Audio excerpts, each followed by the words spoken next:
사랑하는 초업제일교회 성도 여러분, 유튜브 시청자, 구독자 성도 여러분 반갑습니다. 김정빈 목사입니다. 간밤에도 평안히 잘 주무셨습니까? 오늘은 2026년 5월 21일 목요일 아침입니다. 오늘도 주 안에서 좋은 하루 되시기를 바랍니다. 제가 기도하고 오늘의 말씀 묵상을 시작합니다. 하나님 아버지 감사합니다. 간밤에도 저희들을 지켜주시다가 이렇게 새날을 맞이하게 하시니 감사합니다. 우리에게 주어진 이 하루를 하나님의 뜻대로 주님의 영광을 위해 살아가는 저희가 다 되게 하여 주시고, 또 그리하려고 하나님 말씀 앞에 섰사오니 오늘도 하나님 말씀을 묵상하며 주의 음성을 듣게 하시며 나를 향한 아버지의 뜻이 무엇인가 깨달을 수 있도록 지혜도 더하여 주옵소서. 이 말씀 묵상 시간을 주님께 의탁하오며 우리를 죄에서 구원하신 예수님 이름으로 간절히 기도하옵나이다. 아멘. 할렐루야. 좋은 아침입니다. 함께 말씀 묵상하실 본문은 고린도전서 6장입니다. 12절부터 20절까지 말씀 보겠습니다. 개역 개정판으로 한번 다 같이 읽도록 하겠습니다. 모든 것이 내게 가하나 다 유익한 것이 아니요 모든 것이 내게 가하나 내가 무엇에든지 얽매이지 아니하리라. 음식은 배를 위하여 있고 배는 음식을 위하여 있으나 하나님은 이것저것을 다 배하시리라. 몸은 음란을 위하여 있지 않고 오직 주를 위하여 있으며 주는 몸을 위하여 계시느니라. 하나님이 주를 다시 살리셨고 또한 그의 권능으로 우리를 다시 살리시리라. 너희 몸이 그리스도의 지체인 줄을 알지 못하느냐? 내가 그리스도의 지체를 가지고 장녀의 지체를 만들겠느냐? 결코 그럴 수 없느니라.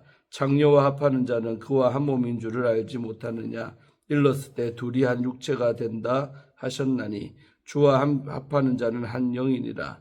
음행을 피하라. 사람이 범하는 죄마다 몸 밖에 있거니와 음행하는 자는 자기 몸의 죄를 범하느니라. 너희 몸은 너희가 하나님께로부터 받은 바 너희 가운데 계신 성령의 전인 줄을 알지 못하느냐? 너희는 너희 자신의 것이 아니라 값으로 산 것이 되었으니 그런즉 너희 몸으로 하나님께 영광을 돌리라. 아멘. 네, 오늘 먼저 본문 말씀 주의할 때 은혜 받으시기를 바랍니다. 자, 오늘 12절 한 절 말씀은 모든 것이 가능한 성도의 권리가 나오고 있습니다. 사도는 그리스도 안에서 누리는 무한한 자유를 여기서 고백하고 있지요. 성도가 그리스도 안에서 누리는 자유는 모든 것에 대한 자유입니다. 그러나 그 자유로부터 나온 행동이 모두 유익한 것은 아닙니다. 사도는 이와 같은 지적 속에서 자신에게 주어진 자유를 어떻게 제어해야 하는지를 가르쳐 줍니다. 사도는 모든 것을 행할 수 있는 자기의 자유를 규제하고 있습니다. 자유에 대한 사도의 고백은 보완적으로 다시 반복됩니다. 모든 것이 내게 가하나 내가 무엇에든지 얽매이지는 아니하리라. 사도는 자기에게 주어진 자유와 함께 얽매임을 말하고 있습니다. 이 얽매이다의 원어적인 의미는 다스림을 받다라는 뜻입니다. 사도는 이 구절에서 이 동사의 미래 수동태 형태를 사용을 했습니다. 사도가 역접 접속사 알라를 사용했기 때문에 역접의 관계가 예상되지만 두 진술의 의미를 역접의 관계로 이해하기는 어려워 보입니다. 사도가 얽매이는 것은 육체의 소욕을 염두에 둔 것일 가능성이 큽니다. 모든 것을 행할 자유가 있지만 그것이 유익을 끼치지 않는다면 그 어떤 육체적 욕구에도 다스림을 받지 않겠다는 의지를 표명합니다. 다음으로 우리 13절, 14절 두 절은 몸이 주를 위할 때를 의미한 말들이죠. 사도는 우리에게 있는 무한한 이 자유의 의미를 설명하기 위해 음식과 몸의 비유를 들고 있습니다. 음식과 배는 모두 서로를 위해 있습니다. 그런데 하나님은 배와 음식 모두를 배하십니다. 이와 같은 사도의 비유는 매우 난해하게 느껴지지만 사도는 이곳에서 육체적인 상호작용 곧 음식이 배를 위하여 위하고 배가 음식을 위하는 아름다운 상호작용이 하나님의 신적 개입으로 폐하여짐을 말하고 있는 것입니다. 사도는 음식과 배의 소멸에 대한 논거를 확대해서 몸과 음란 그리고 주의 관계에 대입을 시킵니다. 음식이 배를 위하듯이 소마, 몸이 음란을 위하고 음란이 몸을 위하는 것은 자연스러운 행태입니다. 그러나 사도는 이 자연스러운 행태에 신적인 지식을 대입하여 바로잡고 있는 것입니다. 몸은 음란이 아니라 주를 위하여 존재합니다. 또한 몸이 주를 위하는 것에 상호 대응해 주도 몸을 위해 계십니다. 음식과 배의 자연적 관계를 폐하신 하나님은 이에 상응해 음란을 위해 몸도 폐하실 것입니다. 그러나 몸을 위하는 주를 살리시며 또한 주를 위하여 있는 우리 몸도 살리실 것입니다. 사도 바울의 이 논증은 음식과 배를 위하는 육체의 일은 폐하시고 바로 몸을 위하시는 주의 신적인 일에 부활의 생명을 주시는 하나님의 위대한 사역을 구조화합니다. 다음으로 우리 15절 한 절 말씀, 우리 몸은 그리스도의 지체다는 말씀이 나옵니다. 앞서 사도는 우리 몸이 음란을 위하여 있지 않고 주를 위해 있음을 상기시켰습니다. 음식이 배를 위해서 있고 배가 음식을 위해 있듯이 우리 몸이 자연적으로 육체적 욕망 가운데 있지만 사도 바울은 우리의 몸이 그리스도의 지체임을 힘있게 강조하고 있습니다. 예수 안에서 복음의 능력으로 하나님의 자녀가 된 이는 교회가 되고 그리스도의 지체가 되는 것이지요. 사도는 그리스도의 지체된 성도들이 장기의 지체가 될 수 없음을 강조하고 있습니다. 사도는 결연하게 그런 일을 용납하지 않습니다. 다음으로 16절과 17절 두 절은 주와 합하여 한 영이 되리라는 말씀이 나옵니다. 사도는 이 단락에서 하나님이 제정하신 결혼 제도의 원리를 가져오고 있습니다. 하나님은 아담과 하와를 짝지으시며 남자가 부모를 떠나 그의 아내와 합하여 둘이 한 몸을 이룰지니라. 창세기 2장 24절 말씀이죠. 이렇게라고 말씀하셨습니다. 사도는 이 말씀을 창녀와의 관계에도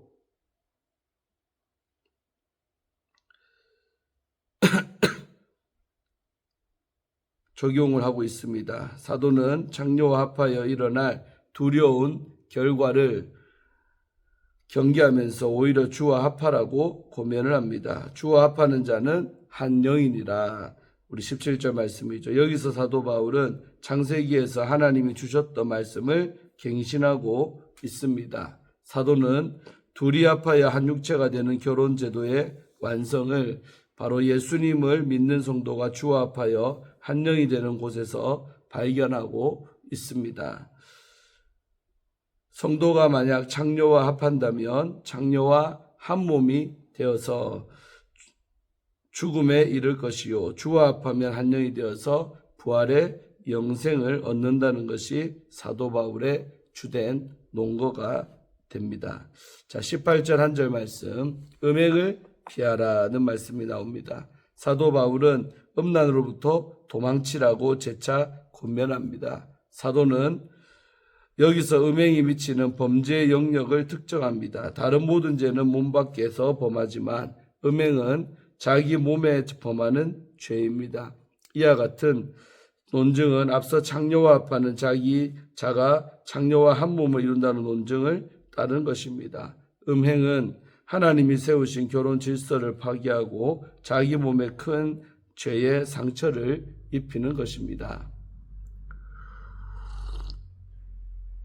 마지막 우리 부분 19절부터 20절 말씀은 하나님이 사신 성도의 몸이 나오고 있습니다.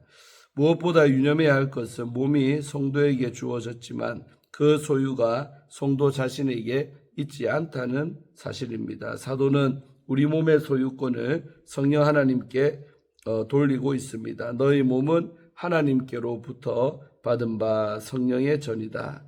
너희 19절의 이 대목에서 우리는 사도 바울이 고린도전서 3장 16절 이하의 성전에 대한 논의를 계속 이어가고 있음을 확인을 할 수가 있습니다. 하나님의 성전이 된 교회는 이 편지를 풀어내는 중요한 키워드 중에 하나입니다. 하나님은 우리 몸이 성령의 전이 되도록 대가를 지불하셨습니다. 20절 말씀이죠. 흔히 죄인을 풀어주기 위해 지불하는 속전, 이 속전을 의미하는 이 대가는 다름 아닌 십자가에서 죽으신 예수 그리스도의 희생 제사를 뜻합니다.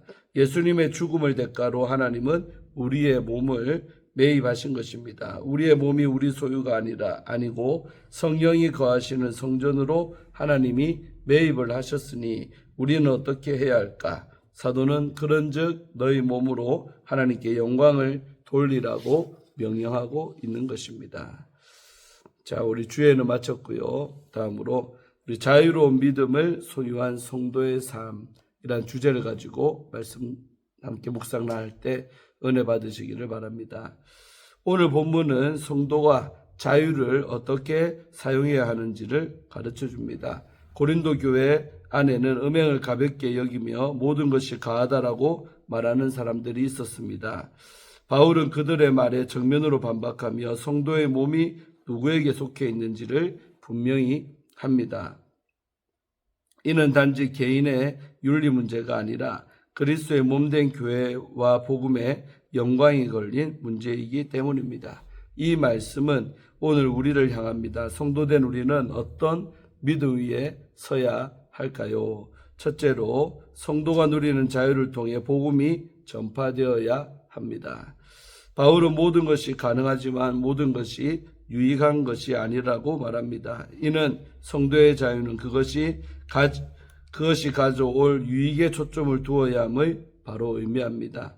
당시 고린도 교회 성도들은 자유를 권리처럼 주장하며 죄에도 거리낌이 없었습니다. 이러한 성도의 방종은 공동체의 분열과 다툼을 불러왔습니다. 그렇기에 사도 바울은 고린도 교회 성도들에게 구원받은 성도의 삶은 주인 대신 바로 예수님의 뜻에 자신의 자유를 내어드리는 것임을 가르쳐 줍니다.